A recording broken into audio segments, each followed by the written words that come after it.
ਇਹਨਾਂ ਦੇ ਨਾਲ ਗੱਲਬਾਤ ਕਰਦਿਆਂ ਭਾਈ 3,70,000 'ਚ ਇਹਨਾਂ ਦੀ ਸਾਡੀ ਡਨ ਹੋਈ ਹੈ। ਫਿਰ ਇਹਨਾਂ ਨੇ 3,70,000 ਮੇਰੇ ਕੋਲ ਲਿੱਤਾ ਤੇ ਮੇਰੀ ਜਾਨ ਛੱਡੀ ਹੈ, ਮੇਰੇ ਬੀਵੀ ਬੱਚਿਆਂ ਨੂੰ ਛੱਡਿਆ। ਨਹੀਂ ਤੁਸੀਂ ਕੀ ਕੋਈ ਨਜਾਇਜ਼ ਫਰੋਸ਼ ਸੀ, ਤੁਸੀਂ ਕੋਈ ਬਦਮਾਸ਼ ਹੋ, ਫੜਿਆ ਕਿਉਂ ਤੁਹਾਨੂੰ ਉਹਨੇ? ਜਨਾਬ ਅਸੀਂ ਕੰਮ ਕਰਨੇ ਹਾਂ, ਪਰ ਅਸੀਂ ਹੁਣ ਆਲਾ ਅਫਸਰਾਂ ਨੂੰ ਲਿਖ ਕੇ ਦੇ ਛੱਡਿਆ, DIG ਸਾਹਿਬ ਨੂੰ ਲਿਖ ਕੇ ਦਿੱਤਾ ਕਿ ਜਨਾਬ ਅਸੀਂ ਇਹ ਕੰਮ ਨਹੀਂ ਕਰਦੇ।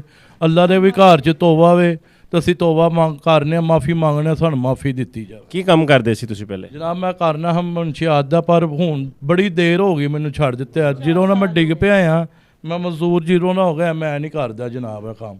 ਇਹਨਾਂ ਨੇ ਫੇਰ ਵੀ ਮੈਨੂੰ ਫੜ ਕੇ ਲਿਜਾ ਕੇ ਉੱਥੇ 3,70,000 ਰੁਪਏ ਲਿੱਤਾ, ਫਰਿਆਦ ਭੱਟੀ ਨੇ ਤੇ ਸੁਨੀਲ ਨੇ ਜਨਾਬ। ਇਹਨਾਂ ਨੇ 2 ਆਦਮੀ ਰੱਖੇ ਨੇ ਪ੍ਰਾਈਵੇਟ ਆਪਣੇ, ਆਤੂ ਤੇ ਫਿਲਪਸ।